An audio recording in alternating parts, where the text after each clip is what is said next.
Magandang pagbati sa inyong lahat. Hayaan niyong ma-share ko sa inyo ang isang kahindik-hindik na pangyayari. Ang aking naging karanasan sa paghahunting ko sa pumatay sa nakababata kong kapatid. Na walang iba kundi si Felona. Ako nga pala si Narisa na isang monster hunter. Isa akong probinsyana mula sa malayong probinsya ng Mindanao dito sa Pilipinas. Nang nabalitaan ko mula sa telebisyon ang isang hindi makatarungang ginawang pagpatay sa nakababata kong kapatid na babae, ay nakaramdam ako ng matinding puot sa puso ko. Isang kahindik-hindik na pagpatay ang naibalita sa telebisyon. Naanimoy parang giniling ang katawan nito. At halos buto-buto na lamang ang natira sa mga labi nito, na natagpuan sa loob ng isang nirenovate na hospital sa Manila. Sa isang masukal na lugar sa Manila na para bang hindi pa masyadong nagiging urban ang lugar dito. Nakilala ko na lamang na yun ang aking kapatid dahil sa mga gamit niya na naiwan sa tabi ng kanyang labi. Pagkatapos niyon ay hindi ko na napigilan na sumangguni sa isang pinakamagaling na albularyo dito sa aming lugar. Saka ko nga nakumpirma na mayroon palang gumagala na isang grupo ng mga halimaw na nagkakatawang tao sa lugar ng Manila. At doon na nga nagsimula ang journey ko na hanapin ang mga halimaw na pumatay sa aking kapatid para mabigyan ito ng hustisya. Oh God, please! Iligtas po ako sa masamang nilalang na mahabol sa akin ngayon. Oh God, please! Mahawa po kayo sa buhay ko. Mataimtimang usal na isang binibini habang tumatakbo ito. Namatulin sa isang mahabang kalsada na halos walang mga bahay o establisyamento ang nadadaanan nito. Pailan-ilan lamang ng mga poste ang nagbibigay ilaw sa kanyang kinaroroonan. Habang siya ay tumatakbo, ay patuloy lamang itong lumilingon sa kanyang likuran. Hindi nito alintana ang napupudpud ng takong nito sa kanyang katatakbo. Bakit po, God? Parang wala atang mga malalapit o convenience store dito. Bakit? Saan ba ako makakahingi ng tulong? Paulit-ulit pa rin na usal nito habang tumatakbo ito ng matulin hanggang sa may nakabanggaan nito na hindi inaasahan. Aray! Bumagsak sa isang bisig na lalaki ang takot na takot ng babae. Saka sila parehas na humandusay sa kalsada. Diyos ko po, Lord, salamat. May dumating na suklolo. Please, kuya. Tulungan mo ako dali. Magtago tayo sa kung saan. Para hindi tayo mahabol na masamang nilalang na kayo na pa umahabol sa akin. Tara na. Malakas ang pintig ng puso nitong nakikipag-usap sa isang lalaking estranghero na kanyang nakabanggaan ng mga oras na yon. Habang nilulukot nito ang polong itim ng lalaking sumulo sa kanya. Kitang-kita sa kanyang mukha ang sobrang nitong takot at tagaktak ang kanyang pawis na nakuha niya mula sa matinding pagtakbo na kanyang ginawa. Ha? Anong kamo, miss? May humahabol sa'yo na isang masamang nilalang? Anong ibig mo sabihin na masamang nilalang? Halika nga't tutulungan nga kita sa pagtayo. Inilalayan nga na lalaking iyon na makatayo ang nasabing babae na walang iba kundi si Felona. Kasi huwag na tayo magkwentuhan pa rito. Tara na, kuya. Bago pa tayo makita o mahabol ng sinasabi kong masamang nilalang na yun. Isa ko na lamang ikwento sa iyong lahat kapag nasiguro ko na nasa maayos na tayo na lugar o ligtas na lugar. Inakay nga nito na tumakbo na rin ang nakabanggaang lalaki. Kung kaya sa huli ay wala na nga itong nagawa. Hindi ang magpatiagos dito sa hila-hila niya. Parehas na silang tumatakbo hanggang sa nakakita sila na isang renovation ng hospital na hindi pa naisasara ng mga gumagawa roon para masecure lang lugar. Pagkapasok nila sa loob na sobrang dilim na malapad na espasyong iyon, nagtago kagad sila sa isang maliit na kwarto doon. Sino ba ang humahabol sa atin? Sigurado ka ba, miss, na may humahabol sa'yo? Kasilay ng sobrang seryoso ang lalaking estrangerong iyon sa babaeng panakanaka na tumitingin sa kanilang pinanggalingan. Mismo sa may pintuan Ganito kasi yon kuya. May kakatagpuin sana ako ngayon eh. Yung kachat kong lalaki na matagal ng panahon, hindi ko nga maintindihan eh kung bakit dito pa siya nagaya sa isang masukal na lugar. Nagtiwala na lang ako sa kanya. Naging palagay na lang ako kasi matagal kami nag-uusap sa chat eh. Siguro umabot na ng 6 na buwan, mga ganon. Pagbubukas na lamang nito ng kwento sa lalaking kausap. Sa una, mukhang okay naman siya. Ito nga eh, nakapalagayan ko nga ng loob, diba? Kaya madali ako nagtiwala kagad sa kanya sa lugar na sinabi niya na tatagpuan namin. Kaso, nagkita na ba kayo? Nung sinasabi mong ka-chat mo, doon sa lugar na dapat magkikita kayo? hindi kasi siya sumipot. Medyo matagal nga ako naghintay doon sa lugar na sinabi niya. Pagkatapos noon, bigla na lamang akong nakarinig no hindi ko maintindihan na maraming kaluskos. Naku sa kung saan saang lugar doon sa mismong area ko. Hindi ko talaga mawari kung ano yun. Basta yung tunog na yun, nagkalat sa paligid eh. Pili ko nga parang nasa tabi ko lang yun. Paulit-ulit yung mga kaluskos na naririnig ko. Hanggang sa hindi ko naiwasan na tumingala. Mula doon sa ere. Pagkatapos, ayun, meron akong nakita. Nakakatakot. Isang hugis tao na sobrang itim niya. Pagkatapos, mapupula yung mga mata niya. Basta nakalutang siya sa ere. Tapos, ang tatalin niyang tumingin. Tapos bigla siyang tumatawa ng sobrang nipis na parang kakaloko. Dahil doon, yun, bigla na lang akong napasigaw tapos kumaripas na ako ng takbo. Garalgal na pagkukwento ng takot na babae. Dumaan ang saglit na katahimikan.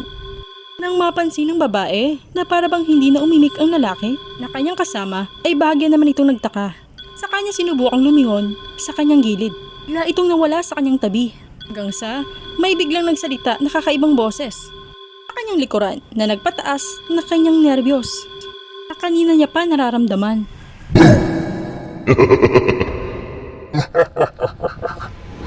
Halos pinahirapan ako kanina sa kakahabol sa'yo. Kanina pa? Atleta ka ba? Anyways, grabe ah. Halos pinaghintay mo ko ng matagal.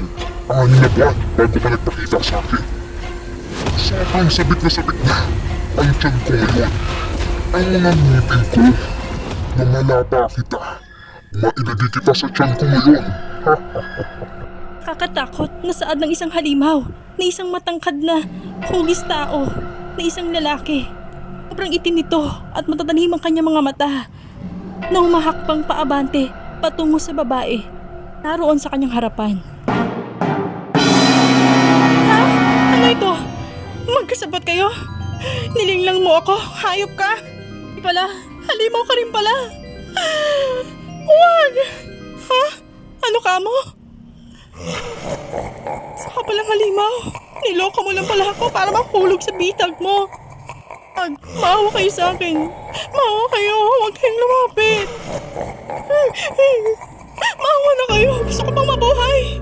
Huwag kayong lumapit. Baka wala na ninyo ako. Please. Please. Please, maawa na kayo. Gusto ko pang mabuhay. Nangatog habang umiiyak na nagmamakaawa ang isang kaawa-awang babae sa harapan ng mga halimaw. Habang gumagapang ito papaatras. Sahig na kumakapa-kapa sa dingding. Para lamang makaiwas sa mga halimaw na lumalapit sa kanya. Pasensya ka na miss kung nalinlang ka namin. Subukan ko naman talaga na pakiusapan itong kaibigan ko. Na huwag ka nang gambalain, kaso kasi wala matigas talagang ulo nito. Mukhang worth naman. Worth na worth pala na makipagkita sa iyo ngayon. Kasi ramdam na ramdam namin na napaka-fresh mo at amoy birhen. Pasensya na miss Ibig sabihin lang nito, panahon mo na para humimlay at tugunan mo ang pangailangan ng aming katawan ngayon. Kakatakot na usal ng isang lalaking estranghero na nakabanggaan niya kanina na isa rin palang halimaw. Habang nagsasalita ito, ay nagsisimula na nga magbago ang kanyang mga mata na nagiging mapula na rin at nagiging matalim ang pagkakatingin nito roon sa babae. Naku pare, di ba saling kat-kat ka lang dito, ha? Sarili ko puntahan yan eh. Ano, pare? Bakit ko pa ako sinama rito? Kung hindi mo naman balak i-share ang magandang blessing na ito, ha? Naku pare, huwag ka namang madamot. Katagalan ay nagsimula nang cornerin ng dalawang halimaw ang kawaawang dalaga. Nagmistula tuloy silang nanguhuli ng isang napakalaking daga sa loob ng kwartong yun. Nang mahuli na nila ang dalaga, ay pinagsamantalahan muna nila ito ng paulit-ulit. Pinasak nila ang pagkababae nito. Kalaunan, nang magsawa na sila, ay sa kanan nila nilapa ito at pinagsaluhan nilang dalawa ang kawaawang dalaga. Wag! Wag!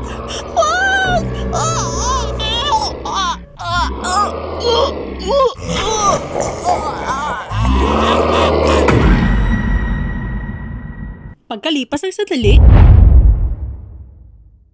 Guys, grabe. Masarap talaga kumain ng isang sariwang birhen, di ba? Tara na nga, at may lakad pa ako. bigla na lamang umalis ang isang halimaw na nagangalang Frego na mising nagpanggap na tumulong sa kaawa-awang naging biktima nila. Ang halimaw na iniwan ni Frego ay nagangalang Manso. Sila ay mga halimaw na nagkakatawang tao na mahilig makihulubilo sa mundo ng mga tao para maghunting ng mga dalagang birhen para magmistulan ng mga kanilang pagkain. Ginagawa nila iyon para mapanatili nila ang kanilang kabataan at kakisigan. Mahilig sila sa mga babae at madalas ang kanilang tinatarget ay yung mga may karakter na isang pagiging probinsyana, wala pang alam sa mundo na pakikipagtalik. Doon din nila nakukuha ang kanilang kapangyarihan para mas lalo pa silang maging malakas. Sa kasalukuyan, lumuwas ako ng Manila upang puntahan ang punerarya na pinaglagakan sa kawa-awang kapatid na si Filona. Nang nakarating na ako sa St. Peter Funeral, ay halos pinalagay ko na lamang sa isang kabaong na nakataob ang mga natirang labi nito. Saka ko naman kinuha lahat ang mga gamit nito sa pulisya. Saka ako nagdesisyon na iuwi si Mindanao ang kabaong nito. Lumipas ang mahigit 3 hanggang 4 na buwan na nag-iimbestiga ako ng matindi sa naging koneksyon ng aking kapatid sa huli niya naging ka-chatmate nang misang nalaman ko ang totoo na dahilan kung bakit ito pumaroon sa Manila ay para kitain ang matagal na nitong ka-chatmate na nagangalang Rodrigo. Base sa aking pag-iimbestiga, nalaman ko na lamang na magaling pa lamang bola ang naging ka-chatmate nito. At napaniwala nito ang aking kapatid na isa itong lalaking seryoso. Bukod pa roon, nalaman ko na lamang na mahilig pala ito sa mga probinsyana. Hanggang sa napagdesisyonan ko na gumawa ng isang setup para ma-corner sa dating app ang lumapa sa aking kapatid.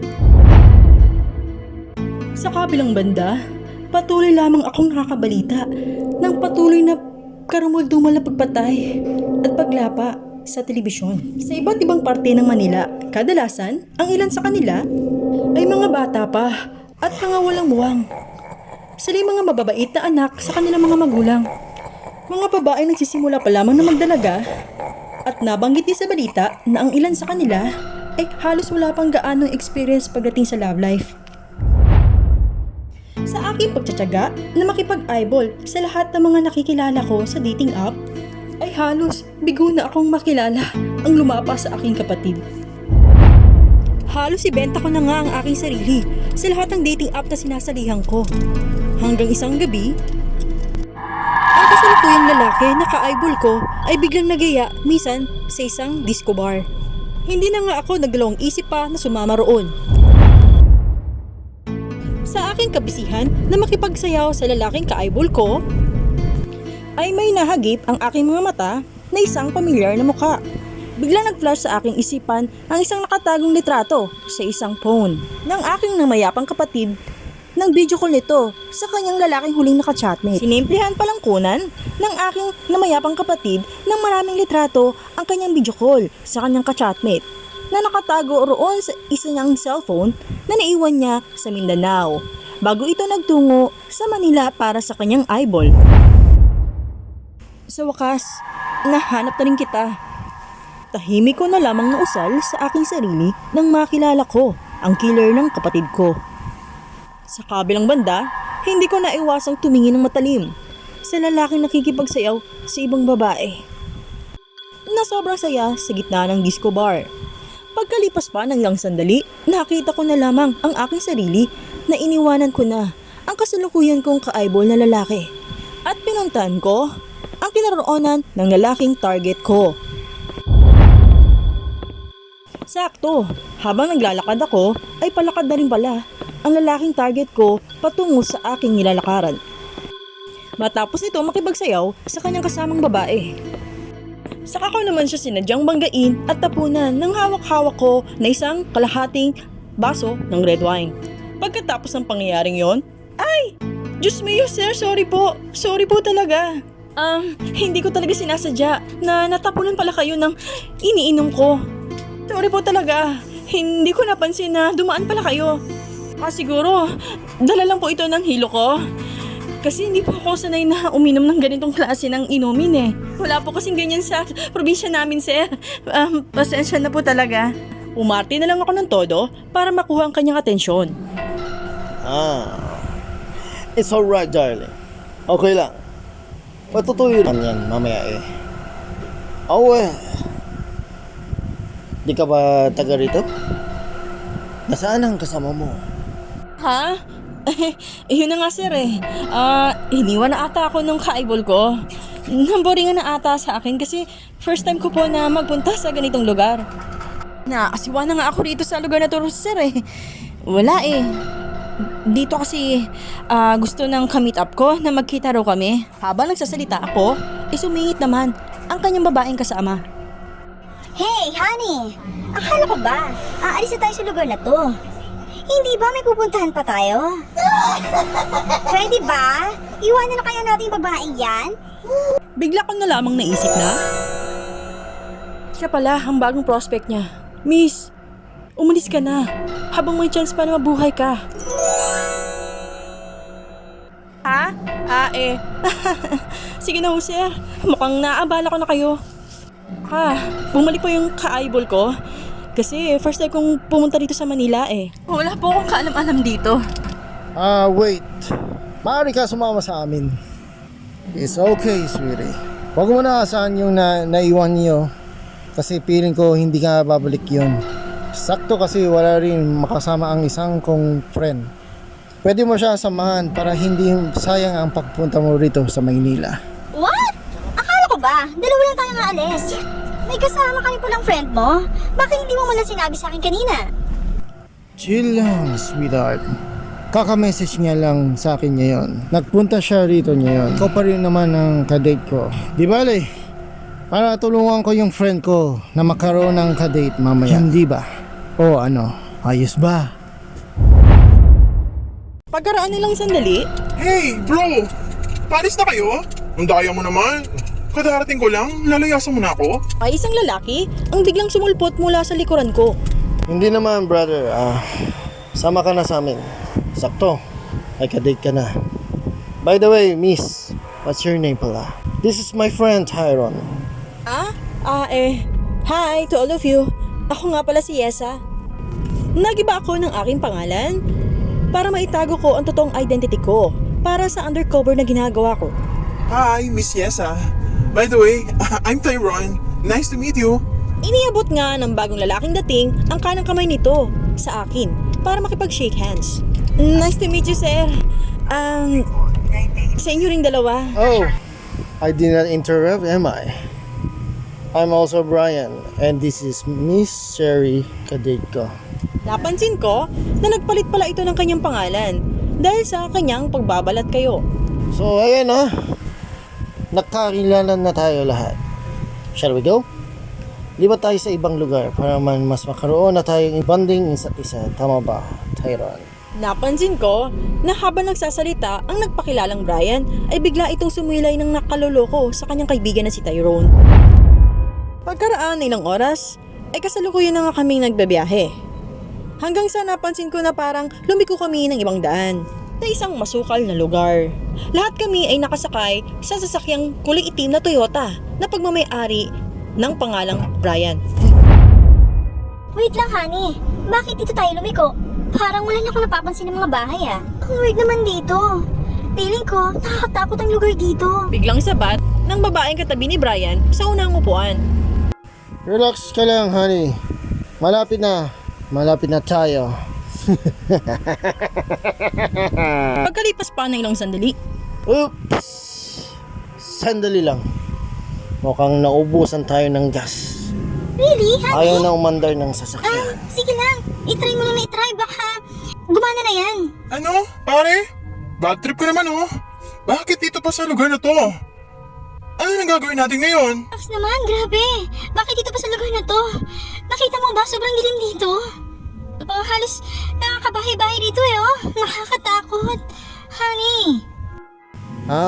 Gentlemen, ladies, labas muna tayo saglit. Hanap tayo ng gas station sa paligid natin para makakaalis na tayo rito. Tahimik lamang ako na nakikinig sa usapan nilang lahat. Hanggang sa, nagdesisyon na nga kaming lumabas mula sa naturang sasakyan para maglakad-lakad sa labas. Naglakad-lakad na nga kaming apat sa madilim na lugar na yon. Hanggang bigla na lamang huminto sa paglalakad sina Brian at Miss Cherie na nasa aming unahan. Oh, honey ko. Bakit kuminto na tayo sa paglalakad? Ay, problema ba? Grabe, nakakatakot talaga dito sa area na to. Ang dilim. Ano bang iniisip mo? Takot na takot nasita ni Cherie sa lalaking katabi niya habang nakayupo sito ng todo sa braso nito. It's time for a happy fiesta, brother! Tumawa ng sabay ang dalawang lalaking aming kasama na kinagimbal naming dalawa. Ha? Bakit kayo tumatawa? Anong nakakatuwa sa sitwasyon natin ngayon, ha? Nababaliw na ba kayo? At saka, anong fest bang sinasabi mo dyan, Brian, ha? Sa kabilang banda, bigla naman akong naalarma sa gitna na nakakatakot na sitwasyon. Bigla akong nagsalita. Ito na ang panganib na matagal ko nang pinaghandaan. Lumayo ka sa kanya, Miss Cherie, at dito ka lang sa likod ko. Bigla naman akong kumilos ng mabilis. Tumakbo ko ng matulin papunta sa babaeng nasa unahan ko para siya'y hatakin mula sa lalaking kasamahan namin. Oh, hey, girl! Nababaliw ka na rin ba? Bakit mo ko hinatak mula sa kanila? Ano bang ginagawa mo? Sila ang tunay na masasama. Basta, huwag ka lang umalis dyan sa likod ko ha. Manatili ka lang dyan. Huwag mo pang subukan na bumalik muli sa kanila. Ha? Are you crazy? Oh, miss! Bakit naman bigla kayong lumayo sa amin? Ano bang problema? Masasama ba ka mo? Bakit mo naman nasabi yun? Gwapo pa naman namin ito, mukha pa kaming masasama? Ha? I have enough. Bumalik na kayo dito. It's time to take the dinner. Mali kayo matras. Pero hindi kayo makatras sa akin. Habang nagsasalita ang dalawang lalaki, ay kalmado lamang sila lumalakad paabante papunta sa kinaroonan namin. Huwag yun ang tangkain na lumapit pa ng todo sa amin. Hanggang dyan lang kayo.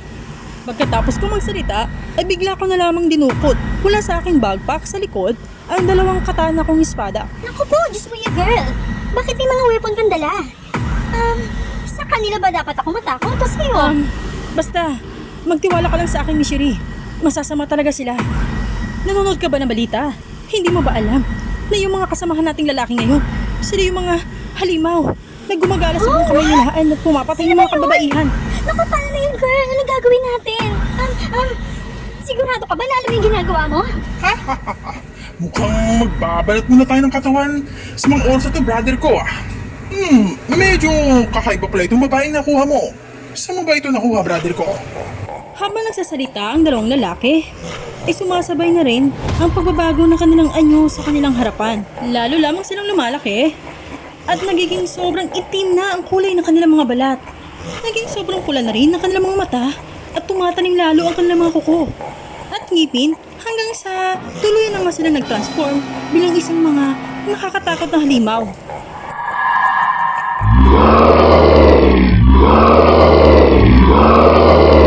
totoo nilang mga pangalan ay sina Mansu at Fuego na pumatay sa aking kapatid na si Filona.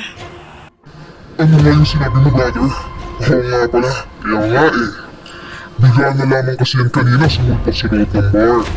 Mukhang matapang pala yan. Pero sige lang mga miss. Susubukan namin kayo o pagbibigyan namin ang gusto kong mangyari. Gusto niyo makapaglaro? Okay, sige. Tapos mamaya magkakaroon kami ng fiesta at anibersaryo ng aming grupo. Marami kami mamaya. Naman baby, mapapako di kayo mamaya. Hindi nyo kami matatalo. Sige lang, Kaori, ibig sabihin, marami pala kayo dito ngayon? makikita mo mamaya. Dahil anibersaryo ng grupo namin ngayon. Pero parang hindi ko na mahihintay pa na dumating sila lahat. Dahil kating-kati na ang kamay ko na pumatay ng tao at lumapa. Gutom na ako. Ayun lang kung mapapatay na kami. Mas lalo lamang kumakati ang mga kamay ko at ginaganahan akong mapatay kayo. Dahil kayong lumapa sa kapatid ko. Ganti ko to para sa kanya. Ito naman, ang tamang pagkakataon para mamatay na kayong lahat. Para matigil na ang inyong kasamaan sa pagpatay sa mga tao. Oh, really? Nakakatakot naman. Yun lang kung mapapatay mo talaga kami. O ikaw yung mabibigo. Masasama ka lang din sa mga taong nakain na namin. Ayaw mo yun? Magkakaroon kayo ng reunion ng kapatid mo sa kablang mundo. Sa sobrang gigil ko ay hindi ko na nga napigilan na sugudin silang dalawa. Doon ko na nga nilabas ang pagiging black belter ko sa taekwondo. Bukod doon ko nga nasubukan ang matagal na panahon ng aking pinag-usayan ng aking pag-aaral sa mga moves ng ninja. Naging matindi ang aming labanan. Halos nahirapan ako dahil dalawa sila ang aking nilalabanan. Ang pinakasikreto ko para tumalab sa kanila ang mga saksak na ginagawa ko mula sa aking ginagamit na katana at tumatago sa kanilang katawan ay nagbubuga ito ng isang holy water. Ang sakit! Anong klaseng weapon yan? Umusok ako! Ano yan? Hindi nyo na dapat malaman pa. Katapusan na ninyo. Hindi!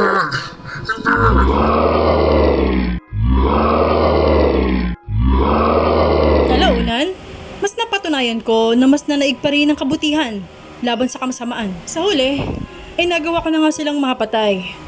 Pagkatapos niyon, nang mapansin ko na dumarami katulad nila sa lugar namin ng mga oras na yun, ay nilabas ko lahat at kinalat sa paligid ang daladala kong mga granada na may halong holy water. Pagkatapos pinasabog ko ang lugar na yon. Bago nangyari yon, hinata ko na muna ang kasama ko na si Mishiri para makatakas sa lugar na yon. Bago pa nila kami bagapi.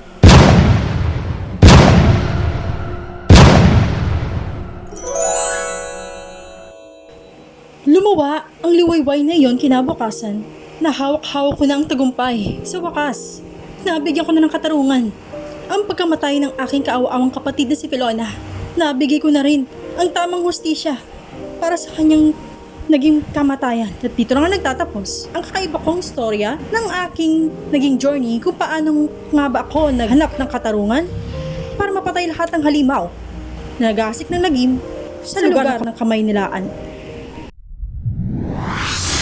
Kung nagustuhan niyo po ang aking storya na inihandog para sa inyo, huwag niyo pong kalimutan na mag-subscribe, mag-comment kung may nais po kayong sabihin at mag-like sa aking YouTube channel.